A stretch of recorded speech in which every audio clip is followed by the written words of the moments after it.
Here I am in one of the most beautiful gardens in Northern California. Look at that beautiful nature. This is an absolutely gorgeous garden. And you look at all the landscape and all the trees and all the flowers.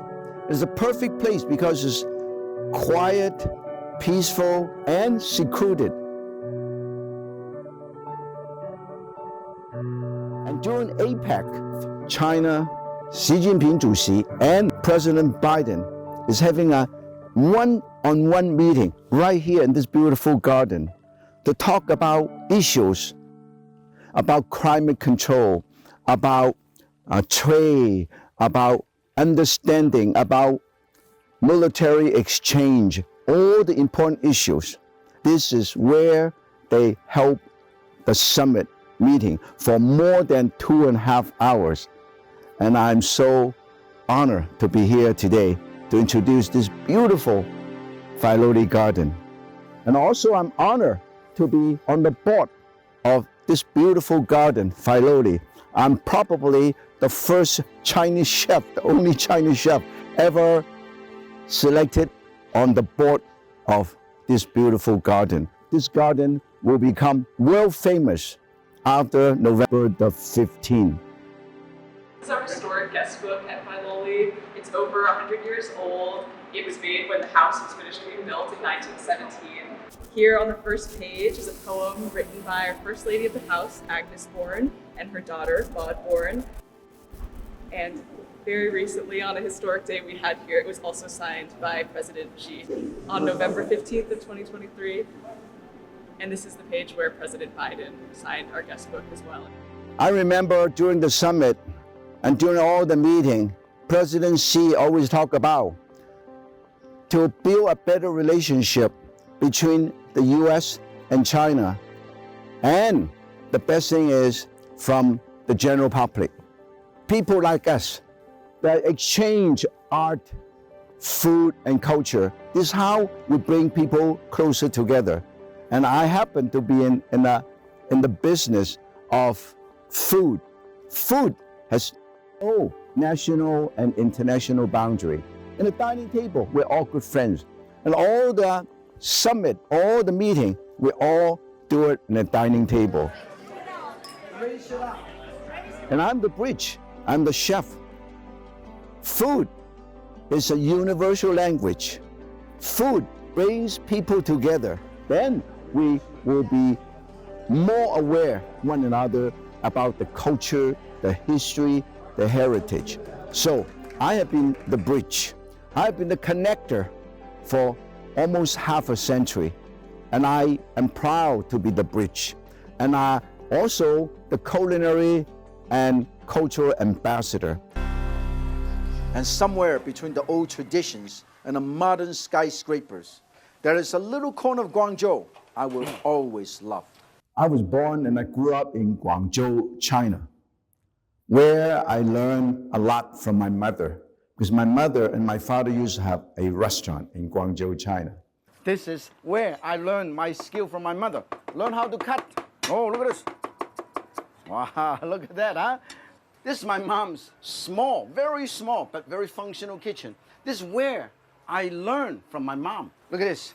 She taught me that you don't need a fancy stove to make a great meal. Then I left home when I was pretty young, and I went to high school in Hong Kong. And I also worked in a restaurant during my school year in high school. Then after I graduated, I came over to America to pursue my education at University of California at Davis. And I studied food. That's why in my entire life, I'm always associated with food because I love food. I always want to dream of to talk about, to promote Chinese cuisine. So I was very fortunate. I was the first Chinese American, the first Chinese chef to host a mainstream television show, Yan Can Cook, since 1978. And remember, if Yan can cook, Yan can cook.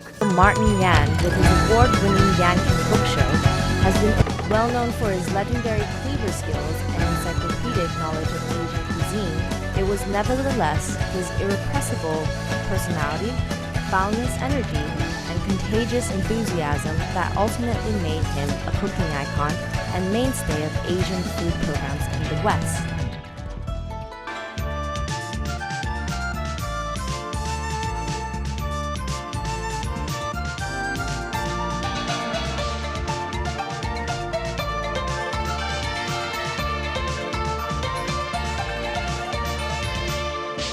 That is 45 years ago.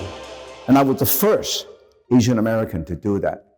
And it was broadcast worldwide in about 60 countries around the world, reaching billions of people. I was very fortunate. I happened to be in the right place in the right time.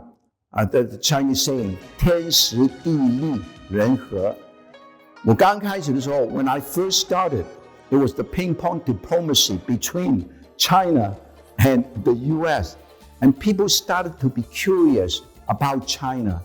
And then those days, there's only about 2,000 or 3,000 Chinese restaurants. They're all very small restaurants. There's no Peking duck restaurant. There's no 饺子店 or nothing like that.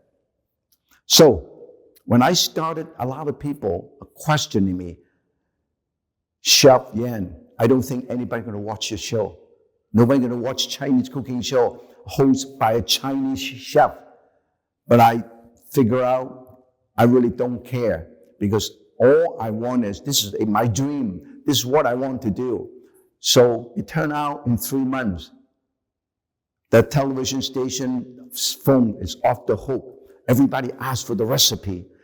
And then asked me to write a cookbook. So I wrote a cookbook, a published cookbook, and I print 3,000 cookbooks with the money that I loaned from my friends.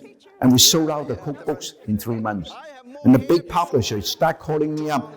Chef Yan, we want to publish your book. So since 1978, I have published 35 cookbooks. Since then, I have done close to 3,600 half-an-hour episodes featuring cuisines and culture from around the world. I travel all over China, from the north to the south, from the east to the west, to highlight and feature Chinese cuisine. So I make a lot of friends. I cook with common people, homemakers. I cook with master chef. So I had the opportunity to really understand each other. From food, I learned a lot more about their culture, about the heritage, about the history of the country. So I always believe food breaks down all the barriers, and food pulls everybody together. So to me, when I travel to different part of China or Southeast Asia, for instance, I just did the taste of Chengdu, the Spice Kingdom, how they make the doubanzhang, how they harvest and grow huajiao. All of these are truly understanding of in an area where they're famous for the food. And I introduce the local people, the landscape, the heritage, the history. And that's how I bring all this back and put it in a show. When I travel to Chengdu or Xi'an, Xi'an is famous for the terracotta warrior and the wonderful dumpling banquet. This is the Islam neighborhood in the city of Xi'an. Here, day in and day out, day and night. Filled with people, local people to come over here to pick up the ingredients. They have shops, they have street vendors, they have a lot of stores. I'm going to check out a few of these. The first stop is the open market for some local specialties. I smell mutton. It smells so good. You know what?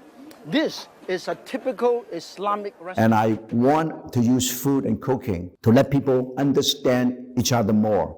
So food is actually a galvanizing force to bring all of us together. The more we understand food, the more we understand culture, the more we understand the history, the more we're acceptive of each other, respectful of each other. So I am in a very, very lucky position that I travel around the world to bring the best of heritage, history, culture, and food to the world. I remember when I first come over here, before I even do the show, most of the Chinese restaurants are all chop suey chow mein, very Americanized.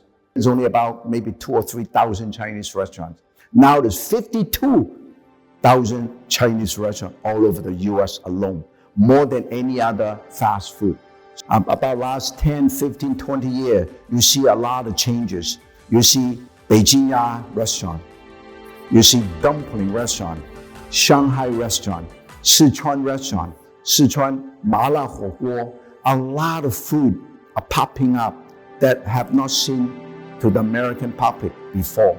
So I think the Yan Can Cook Show has probably made a little dent to introduce Chinese food and Chinese culture to not only to the U.S. and North America, but around the world. Everywhere you see, when there's people, there's always Chinese restaurant.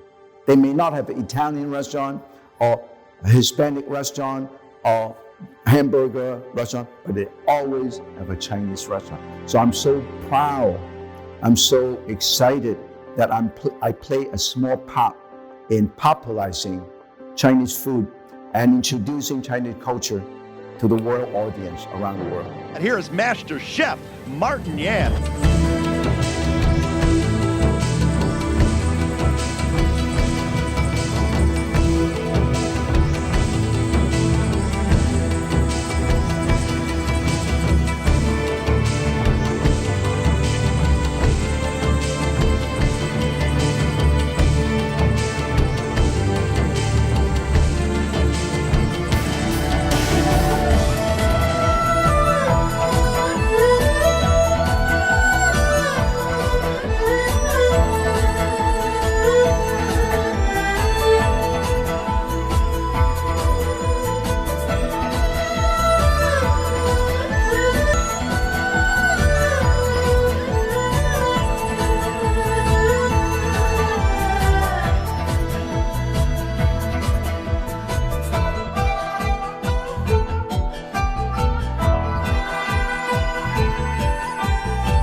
And remember, if Yan can cook, Yan can cook.